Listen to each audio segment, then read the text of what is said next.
Hi students, what could you observe from this given picture? What is this?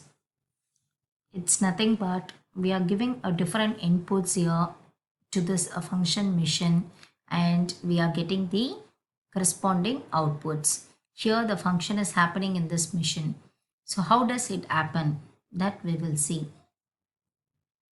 So here let us take an example which is multiplied by 2, which is a very simple function.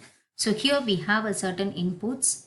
This is a function, we call it as a relationship, and the final one is output.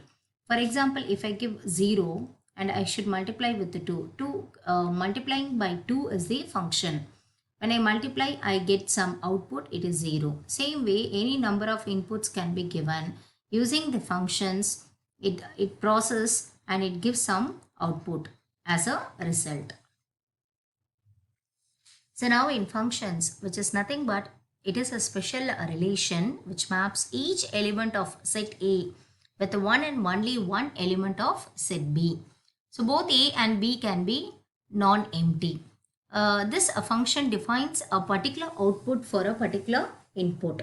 So the definition of a function is f is a mapping from A to B where A belongs to A and this is small b belongs to capital B. So this is an element of A and B is an element of B where this A comma B belongs to F. Applications of functions. So here we take an application, that is we want to find out the height of the tree with the help of function. So what is the function here we are taking? This is nothing but this tree grows 20 centimeter every year. So the height of the tree is related to its age using the function h. So I can write it as h of age. That is a function of h is the height. It is our function. Height of age is equal to age into 20 because every year the tree grows 20 centimeter. So it multiplied with age. So this is the function. Now if the age is 10 years, then what could be its height? So height of 10 can be written as 10 into 20. So we will get this height of the tree is 200 centimeter. Same way we can calculate for any number of ages and its corresponding heights. In function, we are going to see domain, that is the input value of function, we call it as domain, and the possible outcome of a function we call it as codomain. And what is a range? It is the actual outcome of the function, we call it as a range. For example, we will take this function, that is f of x equal to x square, and have the domain is just 1 comma 2 comma 3 and so on. And what could be the range? Just substitute this 1 in the given function. What is 1? F of 1 equal to 1 square. It is the first element.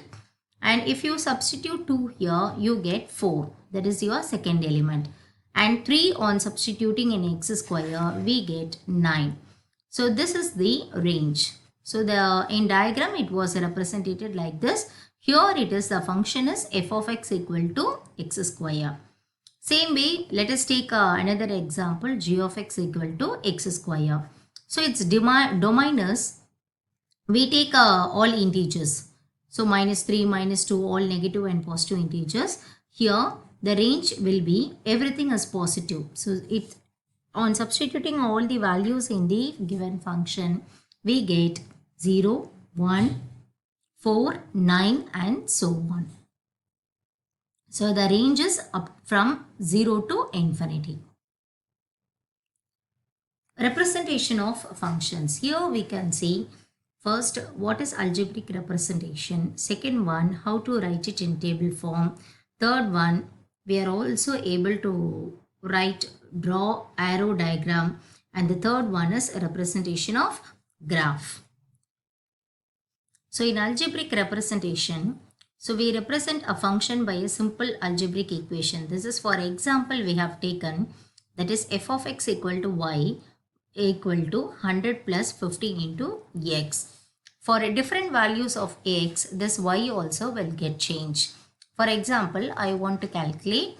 One wants to know about the number of lines printed by the machine in 15 seconds.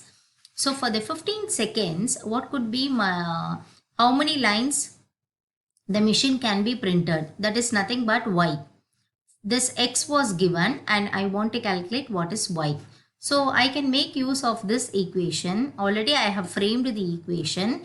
So the number of words printed y is equal to 100 plus 15 into this x is replaced as 15. So finally I am getting 325 lines which was printed by the machine. How can I represent in table form? Here, let us take x. X are the nothing but input values and y is equal to f of x, which are output values. If I give 1 in the given function, my output will be 1. If I give 2, my output will be 4. 3 in the function value, I will get 9. So here I think the function they have taken f of x equal to x square. So its corresponding input and outputs they have written in the table form. In arrow diagram, so here I can draw two curves, two closed curve, that is A and B. So we can say as domain and codomain.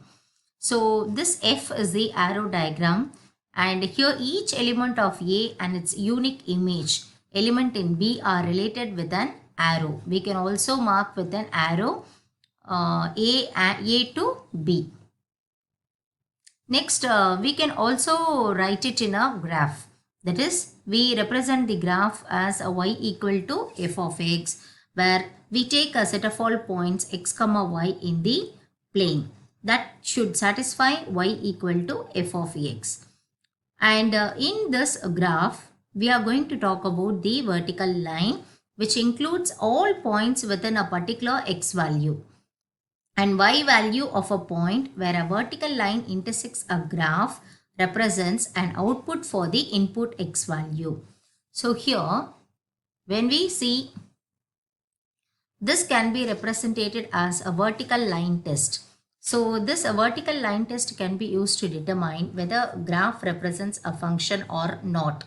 So for example, here the first one, here the dotted lines are output, where for the given inputs there is only one output. So this is a function. Here for the given inputs the line is cutting the two edges. So this is not a function. And here also the line is cutting the two edges, which is not a function. Now we draw any vertical line that intersects a graph more than once. Then graph does not define a function. That's what here a function has only one output value for each input value. Here this diagram represents, here there is only one output value. Here there are two output values. Here there are two output values. So these two are not a function and first one is a function. Next, we talk about types of functions. So here the first one is injective function, that is one-to-one. Second one is many-to-one function. And third one is surjective function, which is on-to. And fourth one is bijective function, which is one-one and on-to. So the first type, injective, means we won't have two or more A's mapping to the same B. That is, many-to-one is not possible. One-to-many is not possible. But we have B without matching A. So these are the conditions for injective.